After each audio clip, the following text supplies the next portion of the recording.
उत्तर प्रदेश से लेकर दिल्ली तक यानी उत्तर प्रदेश की सरकार से लेकर केंद्र सरकार तक भूचाल आ गया है और ये भूचाल लाने वाला कोई और नहीं, चंद्रशेखर आजाद है। दरअसल चंद्रशेखर आजाद ने एक बार फिर से पत्र लिखा है और ये पत्र उत्तर प्रदेश की सरकार को नहीं, ये पत्र सीधा केंद्र को लिखा है और इस पत्र के माध्यम से चंद्रशेखर रावण ने सीधे सीधे बता दिया है कि 10 सालों से चलता आ रहा मनमाना अब नहीं चलेगा। अब जनता के मन की बात होगी, पीएम के मन की बात नहीं होगी। उस पत्र में ऐसा क्या लिखा चंद्रशेखर आजाद ने जिसके बाद बीजेपी में भगदड़ मचा हुआ है, जिसके बाद से केंद्र से लेकर उत्तर प्रदेश तक सरकार परेशान है, ये विस्तार से समझेंगे। नमस्कार, मैं ब्यूटी गिरी और आप देख रहे हैं नेशनल दस्तक। चंद्रशेखर ने एक बार फिर से पत्र लिखा है। आपको याद है पिछली बार चंद्रशेखर आजाद ने उत्तर प्रदेश की सरकार को, योगी आदित्यनाथ को पत्र लिखा था जिसमें उन्होंने कुछ मांगे की थी, आरक्षण में हुए घोटाले और विसंगतियों पर बात किया था। अब ये पत्र सीधा धर्मेंद्र प्रधान को लिखा गया, उसमें तमाम बातें कही है चंद्रशेखर आजाद ने, जिसके माध्यम उन्होंने सीधे सीधे बता दिया है अब केंद्र सरकार की मनमानी नहीं चलेगी।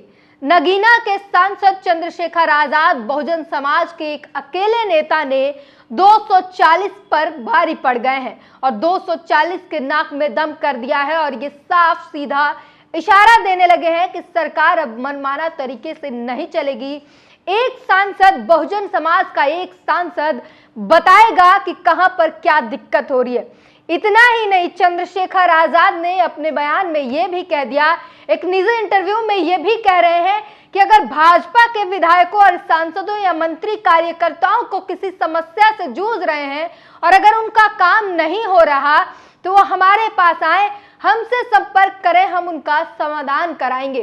तो ये चंद्रशेखर आजाद है और उन्होंने पत्र में क्या लिखा और इसकी जानकारी उन्होंने अपने सोशल मीडिया प्लेटफॉर्म एक्स से खुद ही साझा किया है। वो क्या कुछ लिखते हैं पहले आपको बता देते हैं, उसके बाद सोशल मीडिया पर लोगों ने क्या कुछ कहा, प्रतिक्रियाएं क्या आई और बीजेपी में इसका क्या माहौल है, वो सब बताएंगे। चंद्रशेखर आजाद ने लिखा, देश के करोड़ों बेगुनाह बीएड अभ्यर्थियों दिनांक 28 जून 2018 से लेकर 11 अगस्त 2023 तक के को प्राथमिक शिक्षा पद के लिए योग्य करने के संबंध में माननीय शिक्षा मंत्री भारत सरकार को पत्र लिखकर अनुरोध किया कि देश के इन करोड़ों बीएड अभ्यर्थियों के भविष्य को ध्यान में रखते हुए इस समस्या का न्यायोचित समाधान करने का प्रयास करें। सादर धन्यवाद। और अब आपको बता दें कि चंद्रशेखर ने धर्मेंद्र प्रधान को लिखे गए पत्र में क्या कुछ लिखा, वो सुनिए।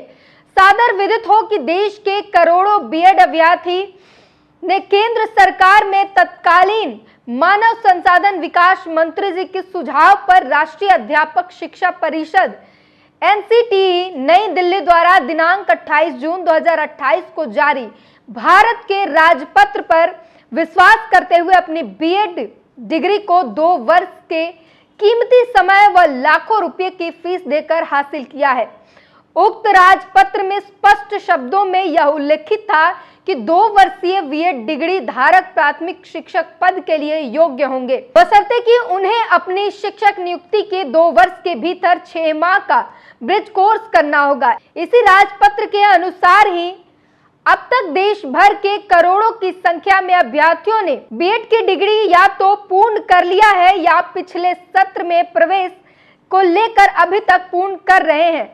एनसीटीई नियमावली द्वारा प्राथमिक शिक्षक पद पर योग्य होने के लिए प्रत्येक वर्ष आयोजित हो रहे केंद्र अध्यापक पात्रता परीक्षा स्तर 1 को हम अपने बाल विकास व मनोविज्ञान के गहन अध्ययन, ज्ञान व अनुभव से बेहतरीन नंबरों के पास भी कर चुके हैं या कर रहे हैं। और इसको लेकर जो है चंद्रशेखर आजाद ने 2 पन्नों का जो है वो पत्र लिखा है और धर्मेंद्र प्रधान को साफ कह दिया। अंत में निवेदन लिखते हैं, आपसे अनुरोध है कि आप देश के इन करोड़ों बीएड अभ्यर्थियों के भविष्य को ध्यान में रखते हुए इस समस्या का न्यायोचित समाधान करने का प्रयास करेंगे। सादर धन्यवाद। इसको लेकर लाइव टाइम्स ने लिखा है, सांसद और आजाद समाज पार्टी कांचीराम के चीफ चंद्रशेखर आजाद ने शिक्षा मंत्री धर्मेंद्र प्रधान को लिखा पत्र।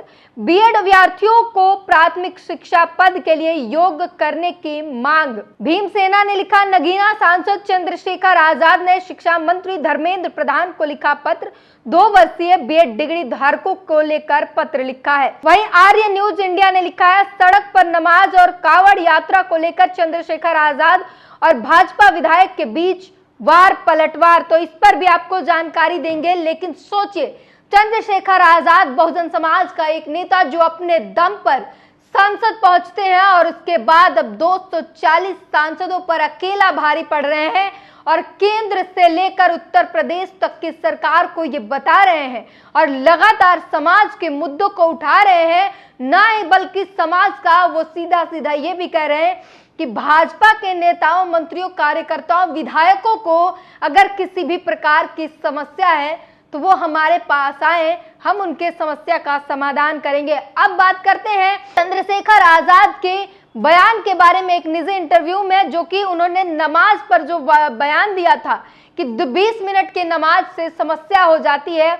उस पर जो बीजेपी के विधायक ने पलटवार किया और अब उस पर चंद्रशेखर रावण ने इसका जवाब दिया है। क्या कुछ कहा है वो आपको बताते हैं। आज तक ने लिखा, खुशी हो गई अगर मेरे घर आकर नमाज पढ़े या पूजा करे। बीजेपी विधायक के बयान पर नगीना सांसद चंद्रशेखर आजाद का पलटवार। पूरा मामला क्या है एक बार फिर से बता देते हैं। आज तक ने ही आगे लिखा है, बता दें कि बीते दिनों सांसद चंद्रशेखर आजाद का एक बयान सोशल मीडिया पर काफी वायरल हुआ था, जिसमें उन्होंने कहा था कि हिंदुओं की कावड़ यात्रा के लिए 20 दिन तक सारे रास्ते बंद कर दिए जाते हैं, अस्पताल भी बंद किए जाते हैं, उस पर किसी को दिक्कत नहीं होती। ऐसे में 20 मिनट के नमाज के लिए आपत्ति क्यों होती है? चंद्रशेखर के इस बयान पर बिजनौर के नहटोर विधानसभा सीट से बीजेपी विधायक ओम कुमार ने अपनी प्रतिक्रिया दी थी। बीजेपी विधायक ने कहा था, अगर चंद्रशेखर को मुसलमानों से इतनी हमदर्दी है तो वह अपने घर में जाकर नमाज पढ़वाएं।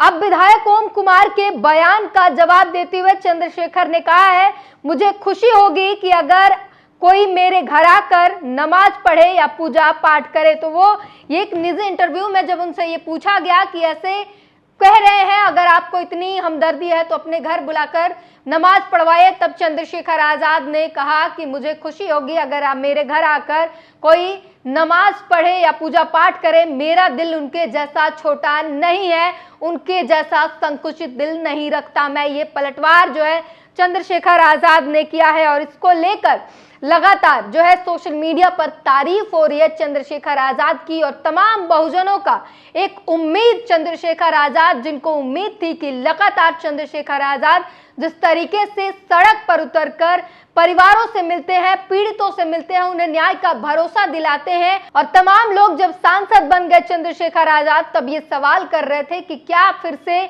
वही रोब रहेगा या फिर ठाट बाट में आ जाएंगे। उनको अब जवाब मिल रहा है किस तरीके से चंद्रशेखर आजाद ना सिर्फ सड़क पर उतरकर आम लोगों से और पीड़ितों से अभी भी बातचीत कर रहे हैं, बल्कि वो तो न्योता दे रहे हैं कि बीजेपी के कार्यकर्ताओं, मंत्रियों को अगर कोई समस्या है वो भी लेकर आए, हम उनका भी समाधान करेंगे। और तमाम, चाहे आरक्षण में घोटाले हुए हो या बीएड के अभ्यर्थियों की तमाम सामाजिक मुद्दे हो, वो लगातार पत्र लिख रहे हैं केंद्र सरकार को और योगी सरकार को। और इसके बाद से अब बीजेपी में तबाही मची हुई है, क्योंकि एक बहुजन नेता बीजेपी की सरकार को परेशान करने लगा है और ये बताने लगा है कि 10 साल से जो मनमाना तरीके से सरकार चल रही थी वो अब नहीं होगा। अब सिर्फ नरेंद्र मोदी के मन की बात नहीं की जाएगी, अब जनता के मन की बात की जाएगी। इस पूरी बातचीत पर अपनी प्रतिक्रिया जरूर दीजिए। नेशनल दस्तक की आपसे गुजारिश है कि अगर इसको बचाना चाहते हैं तो नेशनल दस्तक को सब्सक्राइब करने के लिए रेड कलर के सब्सक्राइब बटन को दबाएं, फिर बेल आइकन की घंटी दबाएं। नेशनल दस्तक को बचाने के लिए बहुत जरूरी है कि हर खबर को शेयर करें, लाइक करें, कमेंट जरूर करें।